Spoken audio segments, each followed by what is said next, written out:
ओम नमो भगवते वासुदेवाय। जय श्री हरि। राधे राधे। ब्रजधाम चैनल में आप सबका स्वागत है। आप रसपान कर रहे हैं बैसाख महात्म की कथाओं का। अब तक आप पवित्र बैसाख महात्म की 8वें अध्याय तक की कथा का रसपान कर चुके हैं, जिसमें आपने कामदहन नामक अध्याय का श्रवण किया। आज के इस वीडियो में हम बैसाख माह के श्री स्कंद पुराण के नारद और अम्बरीश के संवाद में कुमार उत्पत्ति कथन नामक 9वें अध्याय का श्रवण करेंगे। तो आइए शुरू करते हैं बैसाख माह के 9वें अध्याय की कथा। बोलिए जय श्री हरि। मैथिली बोले, हे विभो, कामदेव के जल जाने पर कैसे जन्म हुआ, किस कर्म के उल्लंघन करने से उनको क्या दुख हुआ। हे ब्राह्मण, यह सुनने की मुझे बड़ी उत्कंठा है, मुझसे कहिए। श्रुतदेव जी बोले कि मैं कुमार के जन्म की कथा कहता हूँ। इसके सुनने से पाप का नाश होता है।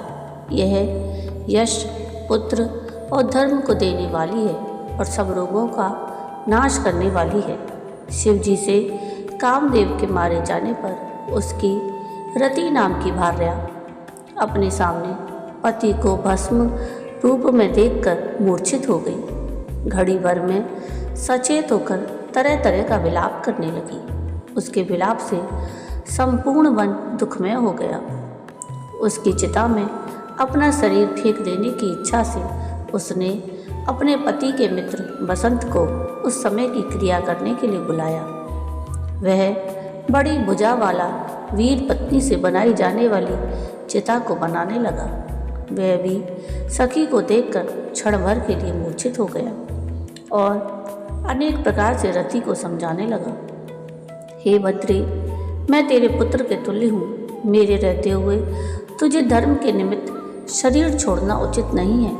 उसके इस प्रकार के अनेक सांत्वना करने पर भी रति ने अपना मन नहीं रोका। उसकी दृढ़ता को देखकर बसंत ने भी नदी के तट पर चिता लगाई। वह भी नदी में स्नान करके तथा सब कर्मों को करके और अपनी इंद्रियों का संयम करके और मन को स्थिर करके चिता में चढ़ना आरंभ किया। तब यह आकाशवाणी हुई, हे रति, हे पति में प्रेम रखने वाली, हे कल्याणी, तू अग्नि में प्रवेश मत कर। यदुवंशी श्री कृष्ण से तेरा पति उत्पन्न होगा। यह क्रम 2 जन्म तक रहेगा। इसके बाद के जन्म में महाविष्णु के कृष्ण अवतार से उत्पन्न होगा और यह प्रद्युम्न कहलाएगा। तू ब्रह्मा के शाप से शंबर के घर में वास करेगी। प्रद्युम्न नाम के तेरे पति से तेरा समागम होगा। इस प्रकार बोलकर आकाशवाणी रुक गई। इस आकाशवाणी को सुनकर मरने का निश्चय करने वाली वह रुक गई। तब शिव जी से काम के मारे जाने पर देवता लोग अपने अर्थ के लिए आए और रति से न देखे जाकर गुरु बृहस्पति, इंद्र, अग्नि इत्यादि देवताओं ने उस सती को बड़े वरदान दिए। बिना अंग के भी कामदेव अंग वालों की तरह होगा। मरा हुआ भी वह आँखों से देख पड़ेगा। इस प्रकार से उसको धर्म का उपदेश दिया और उसको शीघ्र विदा किया।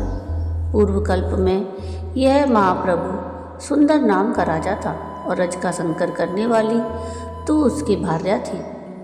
इसी से तेरी यह दशा हुई। तू अब यह काम कर, बैसाख महीने में गंगा जी में प्रातःकाल स्नान कर मधुसूदन भगवान की पूजा करके दिव्य कथा को सुन। हे भामिनी, अशून्य शयन नाम का व्रत कर। हे भद्रे, बैसाख मास में इस धर्म से और व्रत से तू अवश्य अपने पति को प्राप्त करेगी, इसमें कोई संदेह नहीं है। ऐसा वर उसको देकर देवता लोग अपने अपने स्थान को चले गए।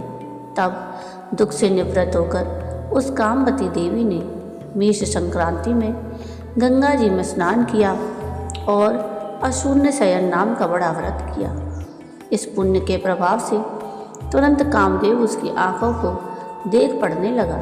हे महाराज, इसका पति लोक में बड़ा पराक्रमी हुआ। पूर्व कल में यह राजा भी बड़ा धार्मिक था इस कामदेव ने बैसाख के कहे हुए बड़े बड़े धर्मों को नहीं किया। परमात्मा का पुत्र होकर भी इसने शरीर का नाश प्राप्त किया। इसने सूर्य के मेष राशि में स्थित होने पर बैसाख महीने को वृथा गवाया। इससे इसकी यह अवस्था हुई। देवता और मनुष्यों की तो क्या कहना, शिव जी के अंतर्ध्यान होने पर पार्वती जी आशा रहित हो गई और भ्रांत होकर चुपचाप खड़ी थी। उसको देखकर हिमाचल पर्वत ने चकित होकर दोनों हाथों से उसको गले लगाया और अपने घर ले गया। महात्मा शिव जी की रूप, उनकी उदारता और गुणों को देखकर उसने मन में निश्चय कर लिया कि यही मेरे पति होंगे। वह दृढ़वत होकर गंगा जी के तीर पर तप करने लगी। वह देवी माता, पिता और अपने संबंधियों से रोके जाने पर भी जटा धारण किए हुए और बिना आहार किए हुए महालिंग की पूजा करती थी। 100 दिव्य वर्षों के अंत में महादेव जी उनके प्रत्यक्ष हुए। सायंकाल के समय शिव जी ब्रह्मचारी बनकर आए और नाना प्रकार के वाक्यों से उनके चित्त की श्रद्धा और दृढ़ता जानकर महाप्रभु ने कहा कि वर मांग, मैं देता हूँ। तब उन सुंदरी ने कहा कि हे शिव जी, तुम मेरे पति हो। उन्होंने वही वर देकर 7 ऋषियों को याद किया। वे मुनि लोग आए और उनके सामने हाथ जोड़कर खड़े हो गए। शिव जी ने कन्या के विषय में हिमाचल से पूछने के लिए ऋषियों को आज्ञा दी।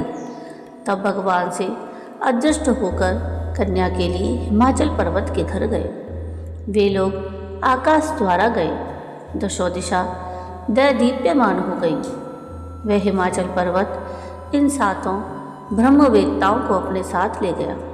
विधि पूर्वक इन सबों की पूजा करके सुख से इनको बैठाकर कहा कि मैं धन्य हूँ और कृतकृत्य हूँ कि आप लोग मेरे घर पर आए। मैं आप लोगों के आने को अपने पूर्व जन्म का फल मानता हूँ। पूर्ण मनोरथ वाले महाआत्माओं के लिए हम लोगों के पास कोई पुण्य नहीं है। तब भी अपना कार्य बताइए अथवा कहिए कि मुझे अभी क्या करना चाहिए। ऐसा कहने पर उन्होंने महागिरी हिमालय से यह कहा, हे गिरिपति, तुमने तो योग्य और दृढ़ वाक्य कहा। हे महोदय, अपने लोगों के आगमन का कारण तुमसे कहता हूँ। पार्वती नाम की तेरी कन्या पहले दक्ष की पुत्री सती थी। यज्ञ में शरीर त्यागी हुई यह कुमारी तुमसे उत्पन्न हुई है।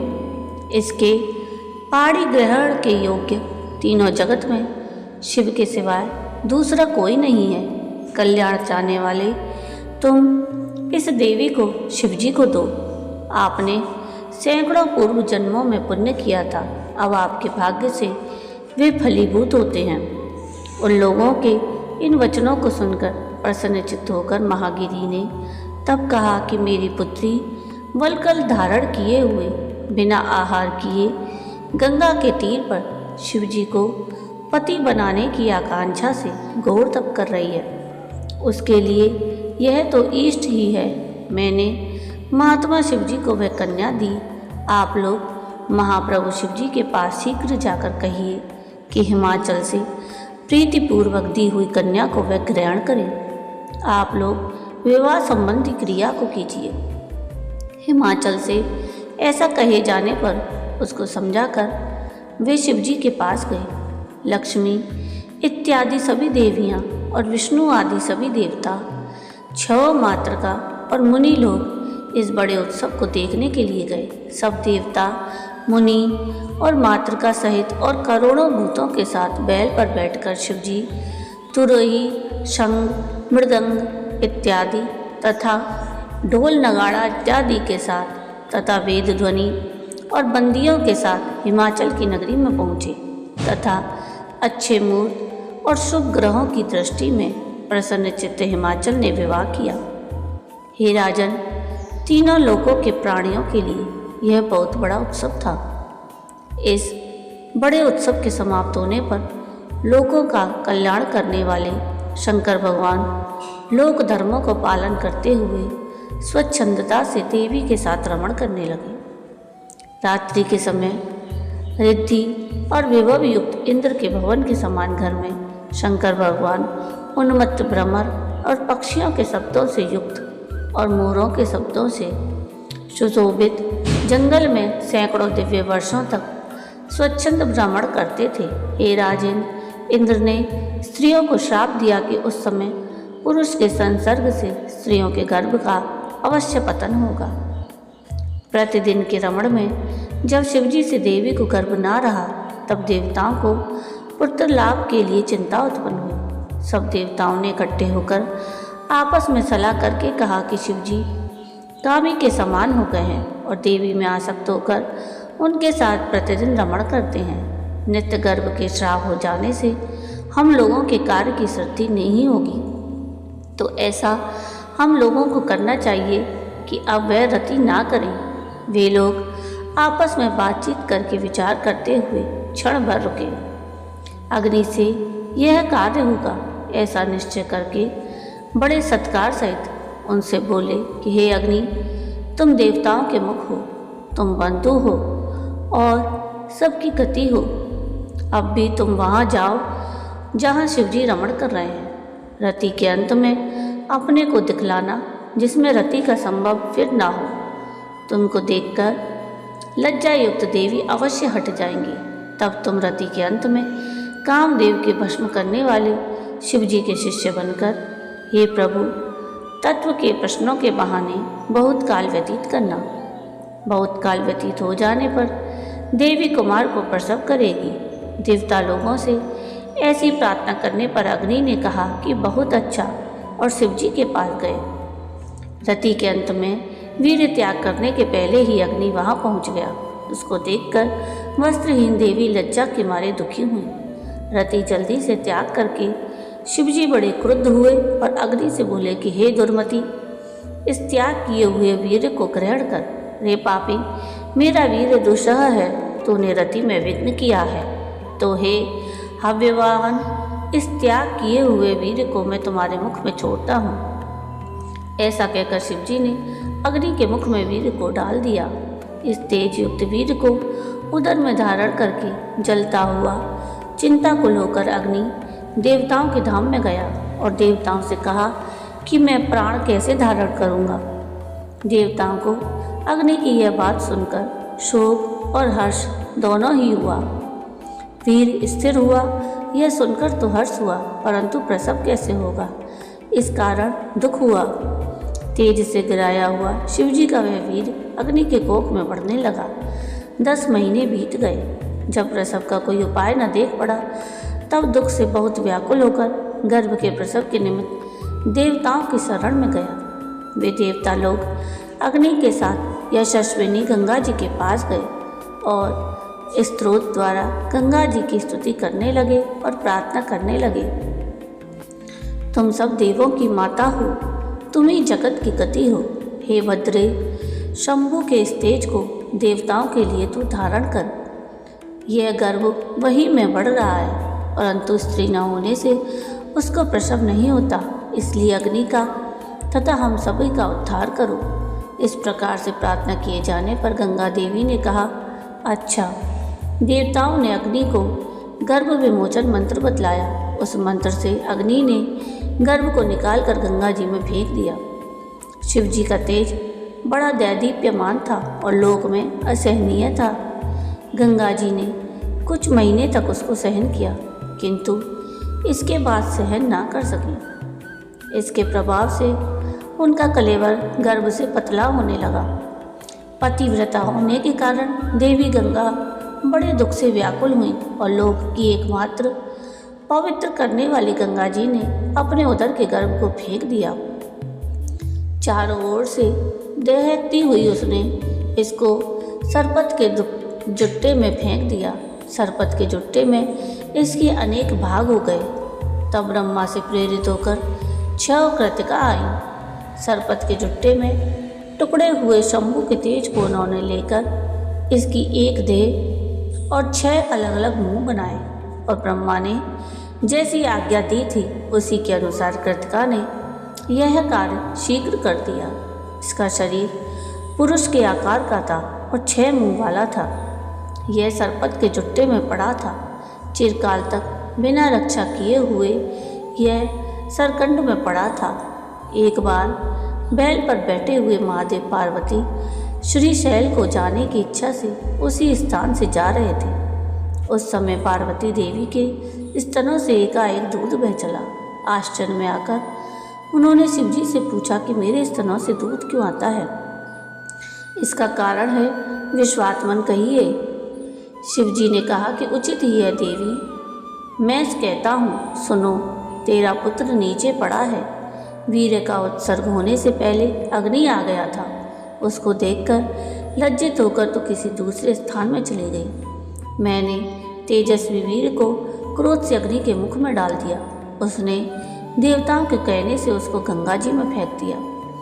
गंगा जब दहकने लगी तो इसने उसको सरपत में फेंक दिया।